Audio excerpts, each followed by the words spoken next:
site docteurangélique.free.fr qui est consacré à la publication des œuvres de saint Thomas d'Aquin.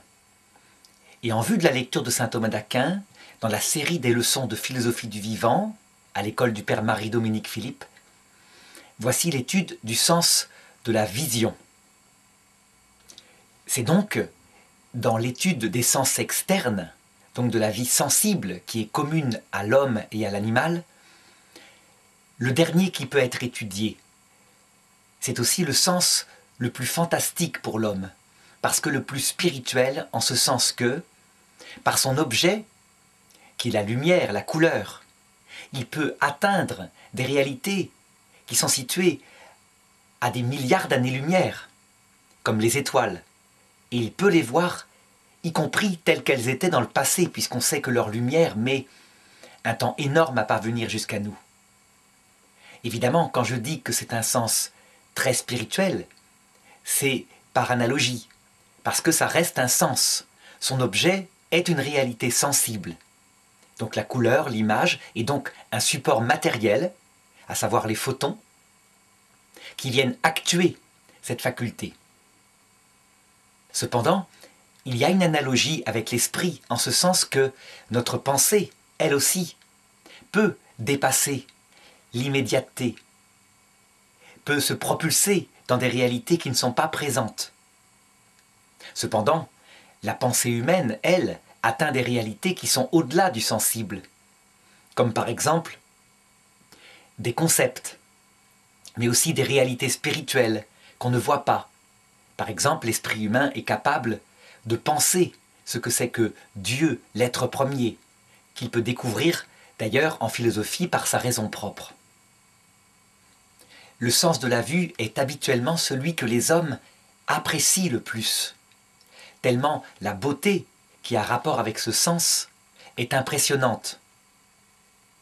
Lorsqu'on le compare avec le sens du toucher, qui ne peut atteindre que étape par étape, dans le concret, étant collé à son objet une réalité extérieure, on voit que le sens de la vue a une vision panoramique de tout l'objet et peut le voir à plusieurs distances, de près, de loin, de très loin.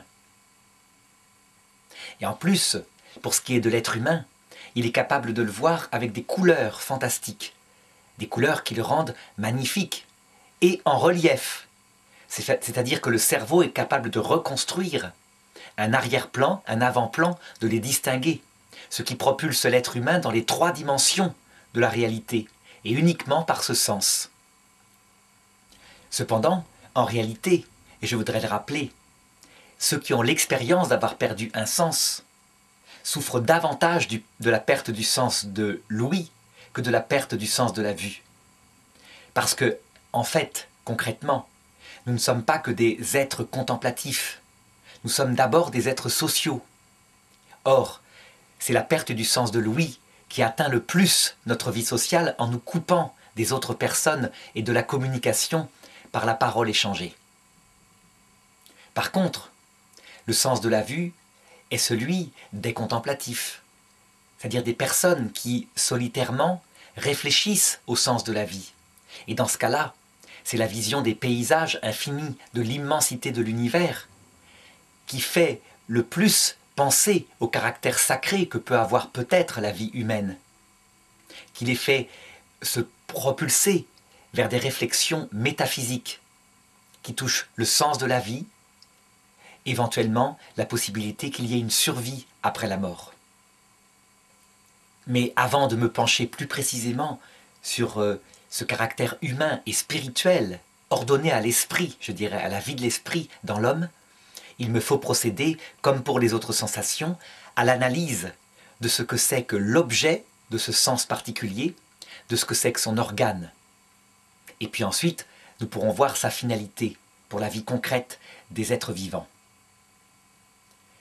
Alors, l'objet de la vue, du sens de la vue, est un sensible propre, un sensible qu'aucun autre sens ne peut atteindre.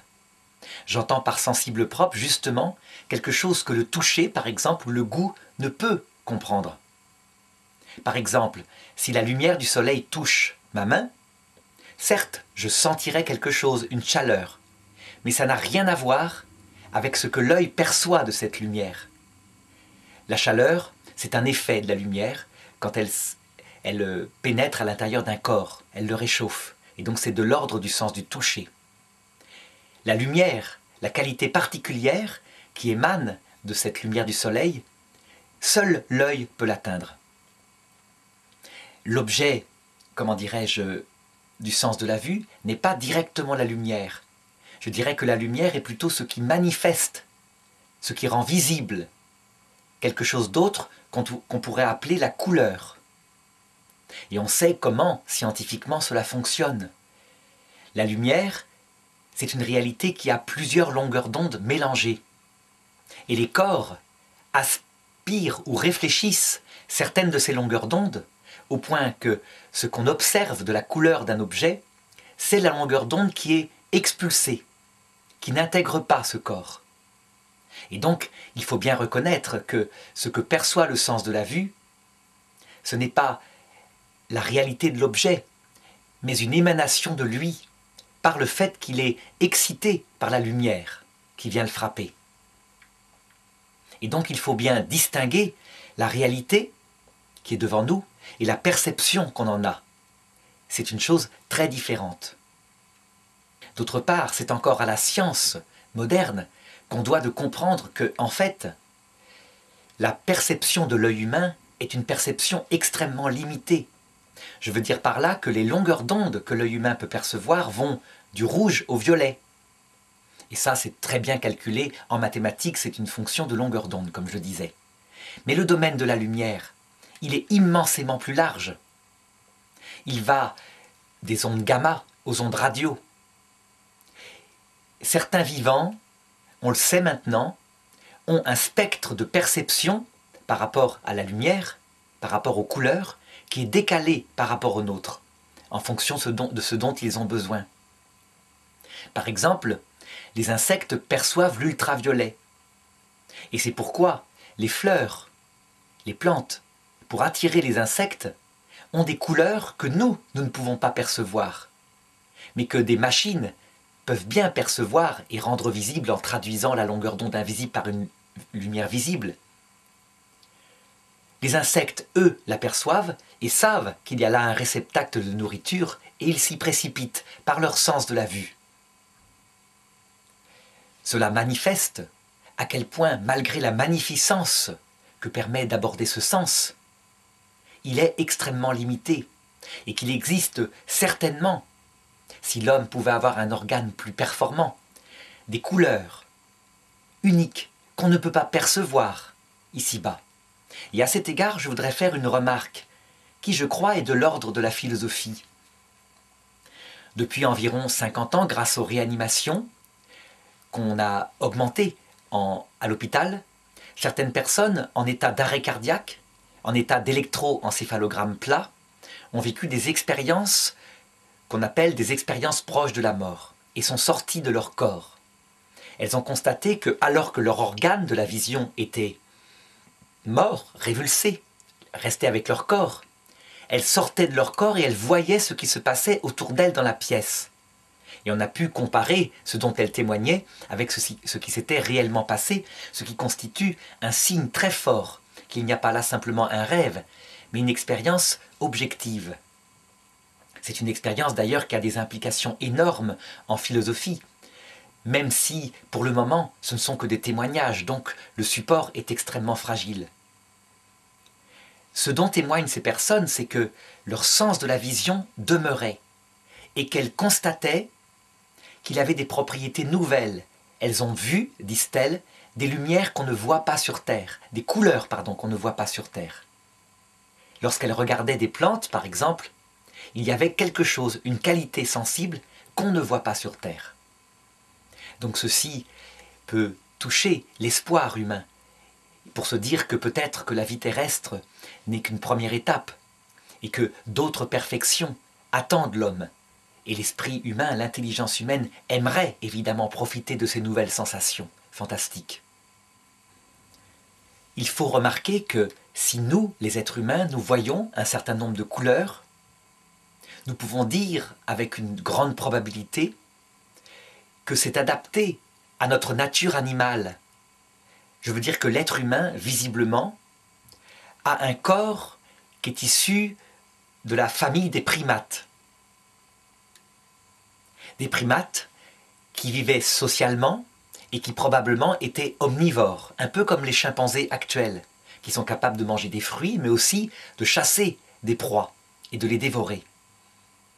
Eh bien, le sens de la vue chez l'être humain, comme d'ailleurs chez les animaux les plus proches de nous, voit en couleur, pour une raison qui se comprend très bien, qui est liée à la nutrition.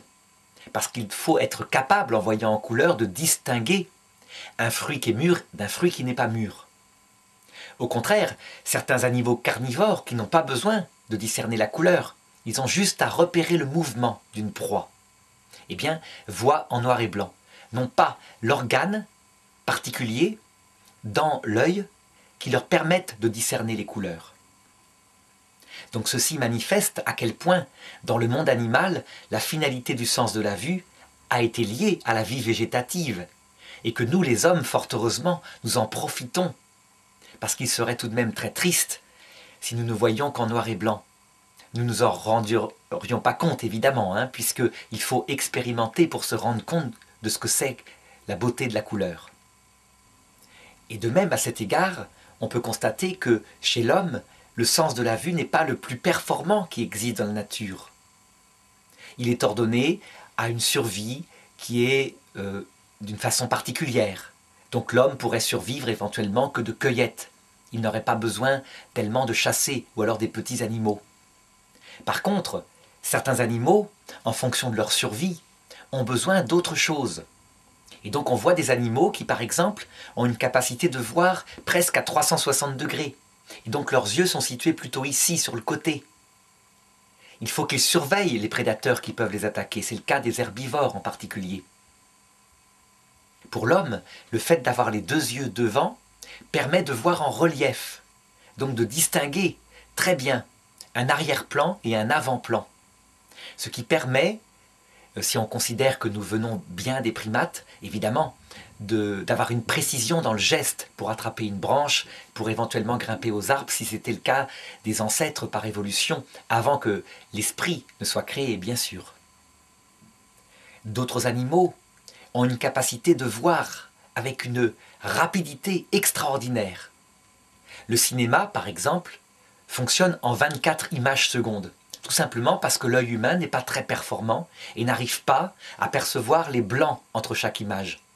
Donc l'image ne paraît pas du tout hachée. Eh bien, pour certains insectes, comme par exemple les mouches, il y a une capacité de voir beaucoup plus rapidement, si bien que le geste humain qui va pour l'écraser est un geste qui leur paraît extrêmement lent, et elles ont le temps de décoller et de s'en aller. Si bien que si on veut attraper une mouche, il faut plutôt viser à l'endroit où elle sera qu'à l'endroit où elle est. Nous sommes extrêmement lents. Certains autres animaux sont faits pour voir alors qu'il y a très très peu de lumière. Je pense aux oiseaux de proie, par exemple, comme les hiboux, les chouettes, qui possèdent devant la tête comme des réflecteurs, donc des plumes ordonnées à orienter la lumière, le plus de lumière possible venant des étoiles par exemple, vers leur œil qui est extrêmement performant. Et je me demande même s'il n'existe pas certains animaux qui voient un petit peu dans l'infrarouge. Ça veut dire qu'ils sont capables de voir la chaleur émise par les corps, qui émet une lumière particulière, mais que nous, êtres humains, nous ne pouvons pas voir. L'armée, par contre, s'en sert pour faire des détecteurs de chaleur la nuit et pour repérer éventuellement un ennemi. Donc pour ce faire, il y a un instrument qui capte la lumière infrarouge émise par le corps chaud et qui la transforme en une lumière visible pour le militaire qui a besoin de se repérer. Donc on le voit, l'homme, par son intelligence, a su inventer des instruments qui lui permettent de voir mieux que l'animal, de voir plus rapidement que l'animal, de dépasser les limites de ce sens qui pourtant est tellement utile. Alors évidemment, puisque le sensible propre de la vision est une réalité d'ordre sensible, donc matériel, il y a en conséquence évidemment une faculté vitale particulière et un organe qui est adapté à cette faculté vitale. un organe qui est matériel. On le constate, on le voit, il n'y a pas besoin de faire un raisonnement. L'œil est matériel. Seulement, par un raisonnement logique, toute faculté qui a comme objet une réalité matérielle, donc le photon, la lumière émise, la couleur, eh bien, en conséquence, forcément, la faculté, la cause efficiente est du même ordre. C'est d'un ordre matériel. Je dirais que l'intelligence humaine, qui a comme objet du spirituel, ne peut pas voir elle-même la lumière, mais elle se sert de l'instrument, de l'œil, qui lui apporte ces sensibilités-là. Et cet organe, qui permet la vision, est celui qui a le plus frappé un biologiste comme Charles Darwin. C'est même sur l'œil, sur l'observation de son fonctionnement, qu'il a le plus douté de sa théorie des macroévolutions dues au hasard. Pourtant, s'il avait pu considérer aussi le sens de l'ouïe, le sens du toucher, tous les sens, sans exception, il aurait constaté leur identique, immense complexité. Puisque, prenons le sens le plus immédiat, le sens du toucher, en fait c'est le corps humain entier qui, prolongé par des nerfs qui remontent jusqu'au cerveau, est un organe du toucher. Et donc c'est un câblage extraordinaire qui va jusqu'au petit bout du petit doigt. Bien, de même que pour le sens du toucher, ce n'est pas seulement l'organe, le petit doigt, qui est utile, mais c'est aussi le cerveau qui lui analyse les perceptions envoyées. De même, pour le sens de la vision, l'œil n'est pas à lui tout seul l'organe de la vision. Alors certes, l'œil jouerait le rôle de la caméra. Il perçoit la lumière et il sait la traiter. Mais ce qui est l'organe de la vision, c'est aussi le câblage, donc le nerf visuel, qui va jusqu'à un organe dans le cerveau, qui lui est capable de retransformer les impulsions électriques reçues en une image. Ce mécanisme se fait immédiatement, en quelques milliardièmes de seconde, au point qu'on semblerait même le voir en direct se faire. C'est vrai que quand on décrit, ne serait-ce que l'organe externe de la vision, à savoir l'œil, on constate qu'il est aussi complexe qu'une caméra vidéo finalement. Il en possède d'ailleurs des organes très proches, comme par exemple le cristallin qui focalise la lumière vers un point, dans la cornée. Et sur la cornée, des cellules photoréceptrices qui peuvent être de plusieurs sortes. Et c'est sur un espace tout petit. Là, il y a une précision. Et dans les espaces plus éloignés de ce focus, où se pointe la lumière, on a plutôt une vision périphérique. Ce qui permet tout de même de surveiller un peu l'espace autour de soi. Je veux dire par là que l'être humain n'est pas contraint à une vision en tunnel sur le point précis qu'il voit. C'est une vision beaucoup plus large, mais la précision est sur un point précis. Les cellules, certaines sont faites pour percevoir certaines longueurs d'onde, d'autres pour percevoir d'autres longueurs d'onde. Il peut y avoir les cônes qui sont atteints et qui font qu'il y a une perception des couleurs différente des autres êtres humains. Mais ce n'est pas tout. Il y a la pupille qui, elle, est chargée d'adoucir l'intensité de la lumière lorsqu'elle est trop forte, ou au contraire, en s'écartant, de permettre une vision lorsqu'il fait très sombre. C'est la même chose qu'on a mis sur les appareils photo pour ne pas avoir des photos surexposées. Donc en fait, l'œil est entièrement adapté au sensible propre qu'il perçoit et qui, lui, effectivement, peut être plus ou moins intense, plus ou moins coloré, etc.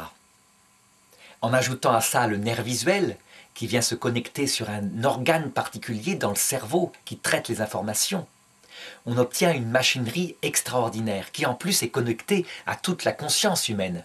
Je veux dire par là, comme nous le verrons peut-être dans la leçon suivante, que l'œil est en rapport avec les autres sens pour qu'il y ait concrètement un repérage de l'individu humain dans son environnement. Ce qu'on voit, on peut aussi l'entendre. Mais pour en rester à la vision elle-même, je voudrais montrer comment, justement, l'apparition de cette faculté vitale pose problème pour l'évolutionniste. Alors il y a des évolutionnistes qui, essayant de répondre aux défis de Charles Darwin, ont essayé de manifester comment l'œil avait pu apparaître. Effectivement, en constatant ce qui se passe chez les animaux primitifs, puisque l'œil est apparu dans beaucoup comment dirais-je, de classe animale. Il est apparu chez ce qu'on appelle les articulés, ou ce qu'on appelait les articulés, puisque les classifications ne cessent de changer, à savoir tous ces animaux qui ont un peu une armure de chevalier, comme les insectes, les crabes.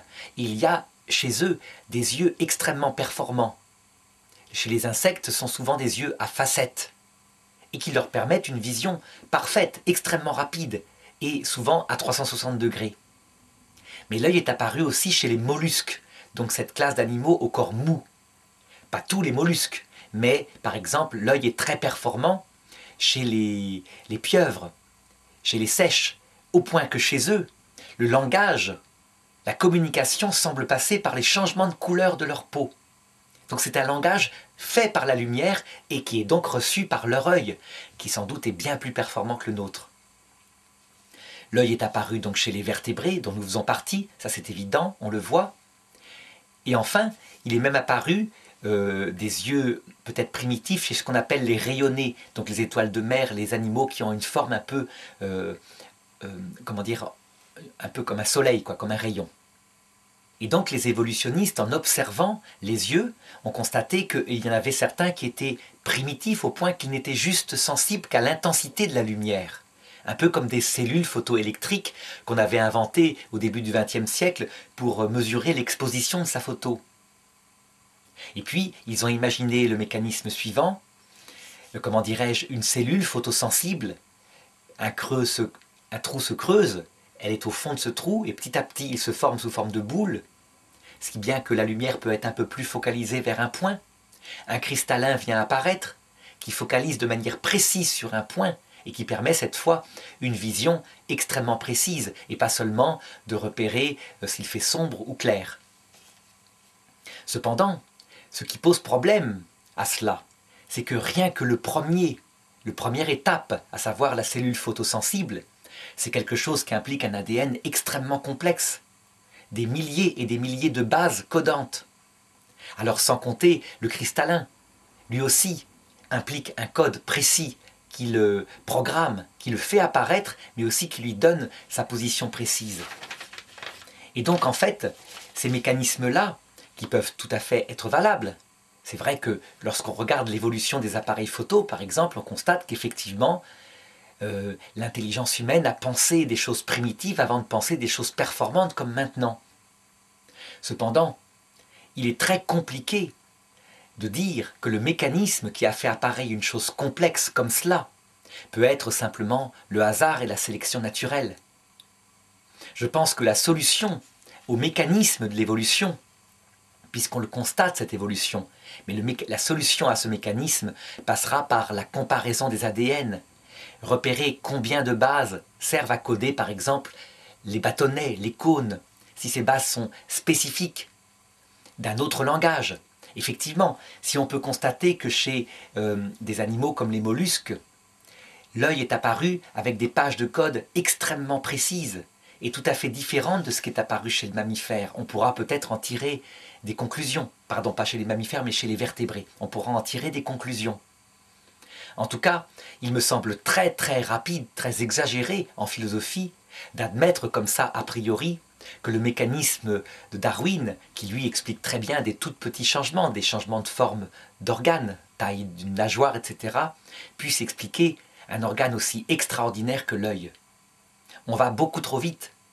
En fait, souvent, on va tellement vite qu'on n'est pas tellement philosophe. On est plutôt lié à une conception de foi, une foi dans le fait que tout ça se fait tout seul. Alors qu'il ne viendrait pas à l'idée, en voyant une webcam branchée sur un ordinateur, de dire qu'avec quelques milliards d'années, le hasard pourrait la donner. C'est beaucoup trop complexe, on le sait. Il y a une programmation des DVD qui sont fournis avec, qui ont demandé un tel codage, que le hasard ne pourrait fournir ça qu'avec un nombre infime, mais je veux dire infime avec des milliers de zéros après la décimale. Une chance sur... Voilà ce que je pourrais dire. Donc ça dépasse toutes les possibilités du réel et des probabilités. Donc si je traite de cela en regardant l'organe de la vision, alors que j'aurais pu le faire aussi en considérant l'organe de l'ouïe ou du goût, c'est parce que justement, c'est le sens le plus spirituel qui nous permet de voir si loin qu'on a le plus d'admiration. Et donc c'est là où on peut le plus se poser des questions sur son origine, questions qui sont éminemment spirituelles, puisqu'elles vont peut-être aboutir en philosophie à poser une sorte de dessin intelligent, même si le terme est très critiqué actuel, disons un grand horloger de l'univers, comme disait Voltaire, qui aurait pensé tout cela, qui aurait orienté l'évolution. Après ces considérations, il me reste à traiter de la finalité du sens de la vue. Et d'abord sa finalité chez les animaux.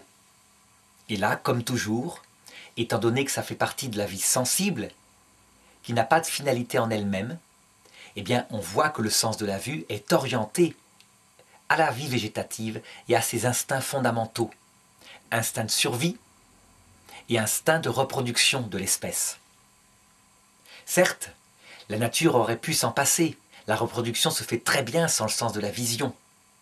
Et c'est aussi quelque chose de fabuleux de se dire que un être complètement aveugle, qui n'avait aucune conscience qu'il existait de la lumière, comme nous n'avons aucune conscience expérimentale que nous sommes traversés actuellement par des ondes radio qui émettent la télévision. Eh bien, comment est-ce que la matière, avec son côté sombre, a pu organiser un organe aussi performant pour capter cela? C'est aussi énorme que si on pouvait imaginer qu'au bout de quelques milliards d'années, apparaisse sur l'être humain tout seul par hasard une antenne capable de capter les émissions de télévision, alors qu'on sait bien que notre corps n'a rien, aucune conscience de ces ondes qui sont pourtant des ondes de lumière aussi. Donc, poser ça par hasard, évidemment, est un peu rapide. Et la question de l'être premier n'est pas idiote en philosophie. Alors, la première finalité, c'est la nutrition chez les animaux. Et donc le sens de la vue a été très utile, au point même que je dirais que c'est sans doute sa première finalité fondamentale. Et les variations, la perfection du sens de la vision chez les diverses espèces animales est d'ailleurs en rapport avec cette question de la nutrition en premier. Donc comme je le disais, puisqu'il n'est pas utile à un carnivore de repérer la couleur de sa proie, et bien souvent les carnivores ne voient pas en couleur.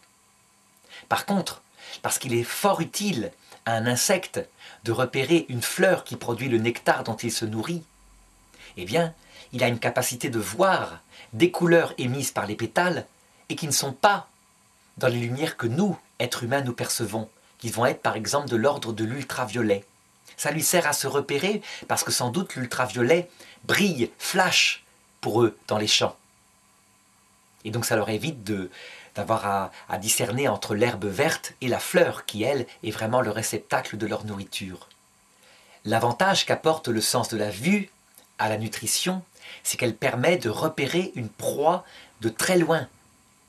Mais, comme je l'avais montré dans la leçon précédente, l'odorat aussi le permet. On sait très bien que les vautours sont capables de repérer à des dizaines de kilomètres une proie qu'ils ne voient pas, simplement parce qu'une molécule particulière d'odeur de décomposition leur est parvenue. Et ils se dirigent droit vers l'endroit où est le cadavre. Donc finalement, à ce niveau-là, chez eux, l'odorat est un sens plus performant que la vue. La vue doit avoir un champ dégagé pour repérer son objet. Par une montagne, eh bien la vue ne peut pas le percevoir, alors que l'odorat peut-être oui, si la montagne n'est pas trop haute. Donc on le voit, selon les espèces, selon leurs besoins nutritifs, les sens sont plus ou moins performants. Et quand un animal a à la fois un odorat, une vue extrêmement performante, c'est un animal très difficile à attraper. Prenons les gazelles par exemple, animaux qui sont pourchassés par des prédateurs. Et bien justement, leur odorat et leur sens de la vue sont extrêmement performants. Même aussi un sens de l'ouïe, donc une audition extrêmement forte, si bien que le moindre signal, soit une odeur parce que le prédateur serait dans le sens du vent, soit parce qu'il a fait craquer une brindille, ou alors parce que, on peut le voir arriver dans une plaine très plate, fait que ces animaux se sauvent. Et c'est la seule chance qu'ils ont de survivre puisqu'ils ne peuvent que se sauver. Donc ils ne doivent pas laisser approcher le prédateur. Chez les primates, animaux très proche de nous, humains, le sens de la vue a aussi été adapté à la nutrition. Et parce qu'ils mangeaient des fruits, ils ont dû pouvoir reconnaître leur maturité à leur couleur, chose dont nous bénéficions visiblement maintenant.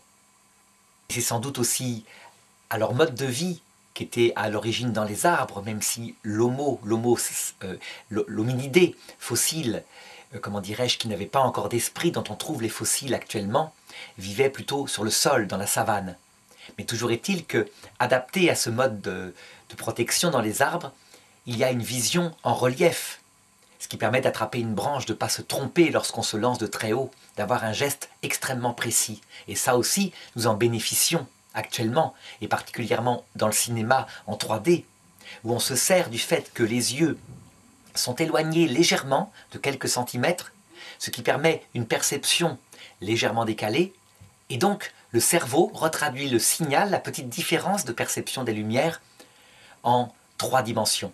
Donc le relief est visible, ce qui est plus loin est vu plus loin, et ce qui est plus près est vu plus près. C'est une chose extraordinaire que tous les animaux n'ont pas, parce que tous n'en ont pas besoin. Certains animaux préfèrent, pour survivre, voir tout autour d'eux. Et s'ils pouvaient avoir des yeux derrière la tête, ce serait quelque chose de particulièrement intéressant pour eux. Ça leur permettrait de repérer des proies derrière et devant eux. De fait, non, ils n'ont que 2 yeux, en tout cas les animaux qui sont proches de nous. Impossible de parler des araignées qui ont 8 yeux et de savoir ce qu'elles perçoivent, si c'est pour elles un avantage pour leur survie ou non. Mais on repère tout de même que les araignées sauteuses, donc qui chassent des proies qui leur sautent dessus, ont une vision avec 2 yeux en face, ce qui indique certainement une vision en relief, pour ne pas se tromper. Alors chez les animaux, bien sûr, le sens de la vue a aussi servi pour ce qui est de la reproduction. Mais on constate que il n'est pas forcément le sens le plus important par rapport à cela. C'est plutôt le sens de l'olfaction qui habituellement est le plus important pour la reproduction, parce que, assez habituellement, les femelles ne sont pas réceptives à la fécondation tout le temps, toute l'année. Elles le sont par période, et donc il émane de leur corps des odeurs, des phéromones, qui indiquent qu'elles sont en période féconde. Si bien que les animaux, en général, se repèrent au sens de l'olfaction. Pourtant, il est évident que certains animaux sont capables aussi de repérer une femelle ou un mâle, c'est particulièrement vrai chez les femelles, un mâle qui a de belles couleurs. Et donc, ces belles couleurs indiquent qu'il est en bonne santé. On le voit chez des singes qui arborent des jabots rouges vifs ou des fesses rouges vifs qui peuvent attirer les femelles. Cet animal qui a consacré, chez le mâle en tout cas, son corps à la séduction à tel point que ça devient pour lui un handicap de survie. Je veux dire par là qu'un paon peut se faire attraper très facilement par un renard, tellement il a du mal à s'envoler avec cette immense queue. Et bien là, le sens de la vision l'a orienté à développer cette beauté pour séduire les femelles, et tant pis pour la survie individuelle de quelques mâles. On peut donc penser que la sélection naturelle a préféré que des dizaines de mâles soient mangés pour que quelques-uns, avec leur beauté particulière, attirent les femelles qui, elles, au contraire, ont un plumage de camouflage, donc presque marron, qui se fond dans le sol quand elles couvent, etc. Ce qui est spécifique à l'être humain, par contre, c'est que le sens de la vision, lui, il est orienté de manière extrêmement importante vers le domaine de la reproduction, de la séduction, au point qu'Aristote disait que la beauté extérieure était le prémisse au mariage. Chez l'homme, le sens de l'olfaction intervient très peu, et il n'y a pas, chez la femme, de période particulière où dans l'année, elle serait réceptrice. Il y a plutôt, tout au long de l'année, une réceptivité à l'acte sexuel et à la fécondation, avec des périodes plus ou moins fécondes au cours du mois. Par contre, ce qui véritablement séduit les hommes, chez la beauté physique de la femme telle qu'il peut la voir. Et ça passe à travers un grain de peau particulièrement fin et une silhouette, une forme particulière qui l'attire naturellement. avec une taille fine, des hanches un peu plus larges que la taille, etc. Le sens de la vue, chez l'homme, est important pour la nutrition, mais moins important que le sens de l'olfaction, le sens du goût. Au contraire, pour ce qui est de la reproduction, il a une place directe et immédiate. On trouve ça très peu dans le règne animal, on le trouve, mais on trouve ça très peu. C'est quelque chose qui est particulier. Ce n'est pas le cas, par exemple, chez le chien, qui lui repérera la femelle qui est attirante uniquement à son odeur, et peu importe son aspect extérieur. Ce qui l'attire, lui, c'est l'odeur. Point. Alors évidemment, si on peut étudier chez l'homme le rapport du sens de la vue avec ses instincts fondamentaux, on doit aussi repérer que chez l'homme, il est aussi un sens intermédiaire et qui peut être finalisé par la vie de l'esprit. Et là, il y a vraiment quelque chose à développer davantage, beaucoup plus. Je dirais même que la finalité spirituelle au service de l'intelligence, de la volonté, donc de la vie de l'esprit, du sens de la vision, est la chose qui est le plus évidente pour les hommes, alors que, en fait, comment dirais-je, le sens de l'ouïe, comme je l'avais dit, est beaucoup plus essentiel, mais est moins évident. On en prend moins conscience uniquement quand les sens sont perdus. Alors, chez l'homme, il y a donc, comme je le disais, une capacité de finaliser le sens de la vision par les instincts fondamentaux. Et chez certains hommes qui sont peu cultivés, ou qui sont retournés à un état où la culture a un peu disparu, on retrouve, par rapport à l'œil, des choses qui avaient disparu chez l'homme qui est plus civilisé. Par exemple, dans certains endroits où les jeunes sont laissés à volo, dans la rue, où les parents ne communiquent plus la culture et les lois sociales, spirituelles qu'ils ont acquises de leur civilisation. On constate que regarder dans les yeux, comme je le fais maintenant, c'est une provocation. Ça ne signifie pas un regard attentif, franc, qui s'exprime, mais ça signifie « je te domine » sur ton territoire, chose qui est particulièrement visible dans les groupes de primates. Les primates fonctionnent par territoire, et un mâle qui oserait regarder un mâle dominant dans les yeux, c'est un défi. Donc, puisque ces choses-là réapparaissent quand la culture disparaît un peu chez des jeunes, cela montre que c'est présent, ça reste présent, et donc que le sens de la vue peut être finalisé aussi par des questions de territoire et de reproduction. Cependant, spiritualisé, ce sens prend une autre fonction, et là les codes de regard deviennent culturels, ils ont une autre signification. Se regarder droit dans les yeux, pour des hommes civilisés, c'est un signe de communication, d'esprit à esprit. Je dirais que parce que dans le regard est la présence spirituelle, dans le focus du regard, au point que si quelqu'un regarde au-dessous, comme cela, on ne le sent pas présent à soi, la communication se fait moins. Quelqu'un qui ne regarde pas dans les yeux ne semble pas être attentif à la personne de l'autre. On peut être aussi gêné de regarder dans les yeux une personne parce que c'est par exemple, quand on le regarde dans les yeux, c'est prendre contact avec elle individuellement.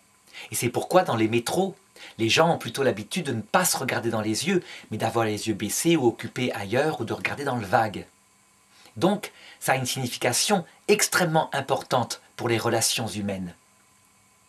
Le sens de la vision est mis au service chez l'homme de sa vie sociale, mais aussi de sa vie d'amour, d'amitié. Et il est capable, par sa culture spirituelle, de modifier la signification naturelle du regard. Chose qu'il fait beaucoup moins, par exemple, pour le sourire. Le sourire, universellement, signifie une attitude bienveillante. Il peut y avoir évidemment des sourires hypocrites. On paraît bienveillant alors que son cœur ne prévoit que attaque sournoise. Sourire, habituellement, signifie quelque chose. Par contre, selon les cultures, le regard peut signifier certaines choses ou d'autres choses. Dans certaines cultures, il ne faut pas se regarder dans les yeux. Dans d'autres cultures, se regarder dans les yeux signifie autre chose que dans la culture occidentale. Et ça, c'est quelque chose à connaître en fréquentant le peuple en question. C'est de l'ordre de la civilisation. Ce qui est animal et ce qui est donc universel quand des gens retournent à l'âge sauvage, c'est que le regard face à un dominant doit être baissé. c'est quelque chose qui est commun aux singes, et donc ça revient dès qu'arrive la sauvagerie. Par exemple, dans les camps de concentration allemands, gardés par des SS, les Juifs comprenaient instantanément qu'il fallait toujours marcher les yeux baissés, ne jamais regarder un SS droit dans les yeux, c'était suicidaire. Toujours au service de la vie sociale, de l'amour d'amitié, le sens de la vision va établir des codes couleurs qui peuvent signifier des choses et qui peuvent être de bon goût ou de mauvais goût selon telle ou telle période. Par exemple, à certaines périodes, l'art est surchargé. On l'appellerait maintenant un art baroque et on aurait un sourire légèrement, comment dirais-je, supérieur. Alors qu'en réalité,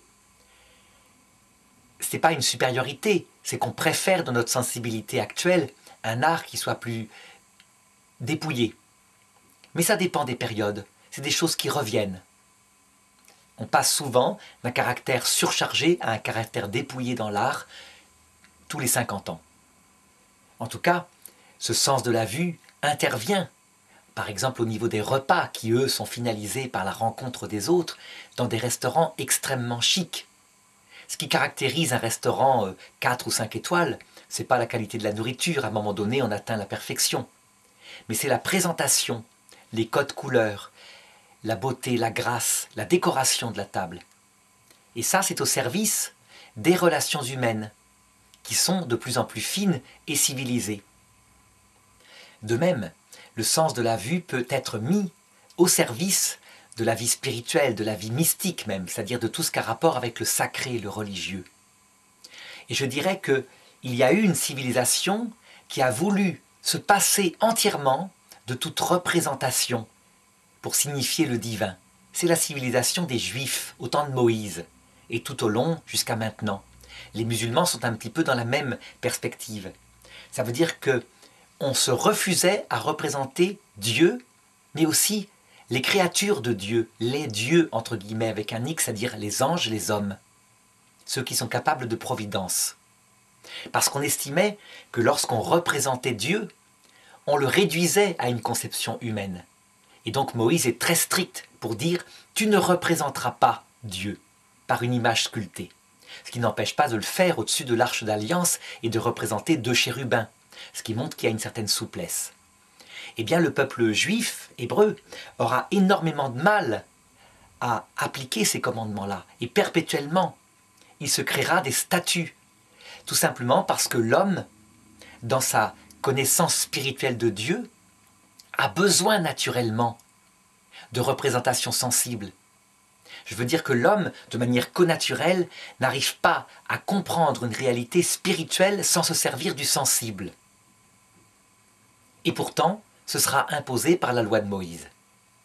Et il faudra faire avec, et sans arrêt, il y aura des réformes religieuses dans ce peuple, en Israël, par exemple la réforme du roi Osias qui fera détruire le serpent d'airain qui représentait une créature qui guérissait, qui fera détruire des statues, des idoles représentant Dieu. Ce qui est particulier avec une religion issue de la religion juive, qui s'appelle le christianisme, c'est que tout d'un coup, Dieu lui-même décide de donner une image non faite de main d'homme de lui-même. Une image en prenant chair et en se faisant homme lui-même. Et donc à partir de là, il y aura un conflit chez les chrétiens pour savoir s'ils peuvent maintenant représenter le divin, et aussi les anges, et aussi les êtres saints. Et ce conflit ne sera jamais réglé. Plutôt, il sera réglé dans l'Église catholique et orthodoxe, Église apostolique, par le 7e concile œcuménique qui décidera que oui, on peut représenter maintenant, puisque Dieu lui-même a donné une image de lui-même non faite de main d'homme. Et donc le risque d'humanisation de Dieu est disparu, puisque le Christ est la vraie image de Dieu. Cependant, ce ne sera pas accepté de tout le monde. Et beaucoup, en revenant aux lois de l'Ancien Testament, les 10 commandements, donc le 2e commandement, tu ne représenteras pas Dieu, ni aucun animal, ni aucun être vivant, détruiront périodiquement les images. C'est le cas par exemple des chrétiens protestants qui sont hostiles aux représentations et qui disent parfois même que l'image devient une idole, ça veut dire qu'on l'adore comme Dieu, alors qu'en réalité, elle serait plutôt, comme la photographie, un support pour le sens de la vue et qui permet, par rebondissement, à l'intelligence de se tourner vers le spirituel. En tout cas, à part ces deux religions, islam et judaïsme, les autres religions ont toujours usé du sens de la vue et de la représentation du divin pour se diriger vers lui. Parce que c'était trop fort, trop naturel à l'homme. L'esprit humain se sert d'images sensibles pour remonter vers le divin. Pour contourner l'obstacle, la civilisation musulmane fera des temples extrêmement beaux. Et la décoration de ces temples ne sera certes pas des représentations d'êtres vivants, animaux et humains, ni même de Dieu, mais ce seront des arabesques, ou des fleurs, ou des plantes. Et donc finalement, ils en reviendront à cette nécessité de se servir du sens de la vue, qui est le plus spirituel, pour orienter les âmes vers ce qui est sacré et ce qui dépasse, comment dirais-je, le sensible.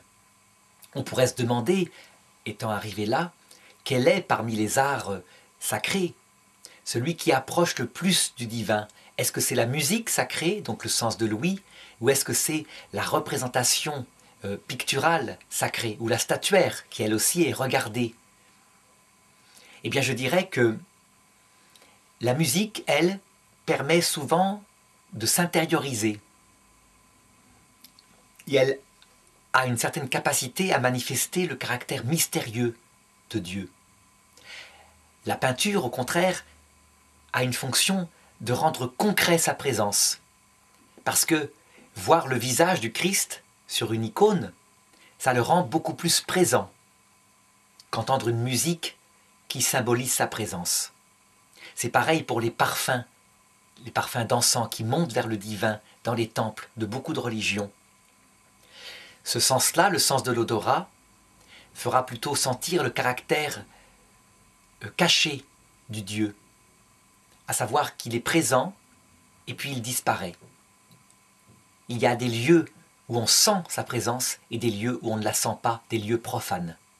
Donc on peut dire que tous les sens ont été mis au service par l'esprit humain de leur désir de comprendre ce qu'ils font sur Terre, de leur sens métaphysique, afin de régler les questions: que faisons-nous? Qui sommes-nous? Où allons-nous après la mort?